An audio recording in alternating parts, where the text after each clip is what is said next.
Hello guys, magandang hapon po. So, dahil wala po si John ngayon, ako po yung magpapakain sa mga alaga niyang mga manok.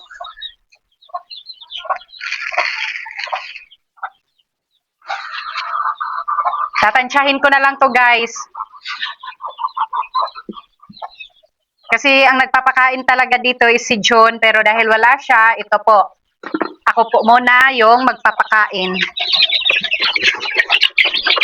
Ay, ako kulit.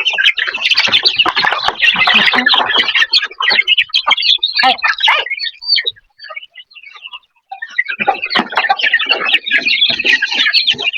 Napakahirap pala ditong mapakain sa mga alagang mga manok, guys. Ganito pala kahirap. Dahil makukulit na po sila. Ang dami kong papakainin, guys. Dahil maraming mga alagang manok si June. So, ito naman po, dito natin pakakainin yung mga sisiw.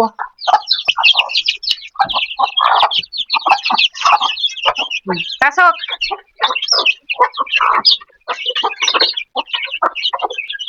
Okay. Dun, kain dun. Yan. Ito guys, dito na naman tayo sa mga malalaki guys. Pakakainin natin sila.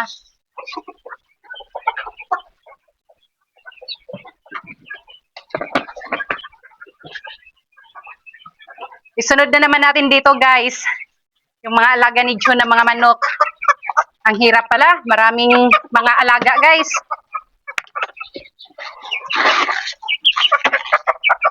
Ay, ay. Ay na, huwag lumabas. Ay, saan ba yan sila?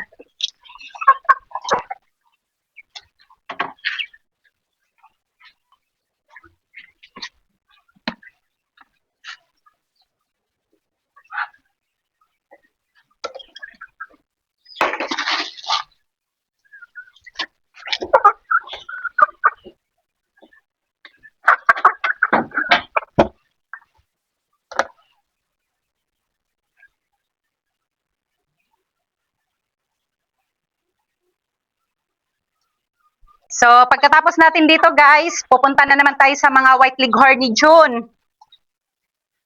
Ako muna ang magpapakain ngayon dahil wala po si June. So, ito po. Ganito araw-araw guys.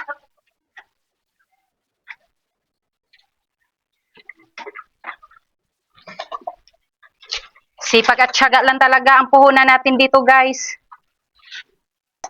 So, ito na, papasok na ako. Ay, may egg pala dito. Wow!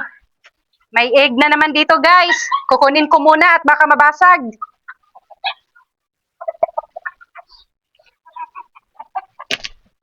So, ito guys, may nakuha akong egg.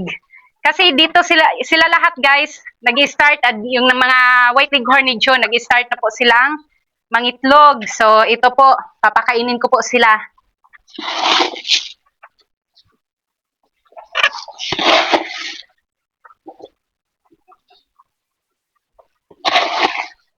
Ang tatakaw.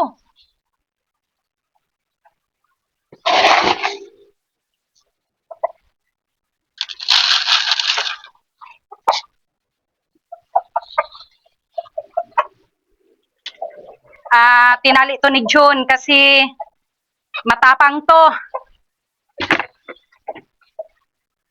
Okay, dahil may egg tayong napulot guys, ilalagay natin dito sa lagayan. Wow, marami na rin palang mga egg dito. Wow, may 6 na egg na. So, ayun guys, tapos na akong mapakain sa mga manok ni June. And pag wala talaga si June guys, ako po talaga yung napapakain sa mga manok niya dahil yun rin po ay support ko rin naman sa husband ko. So, yun lang po. Thank you po sa panonood po sa aking vlog and sana po supportahan niyo po kami sa aming vlog. Yun lang po. Thank you for watching. God bless po.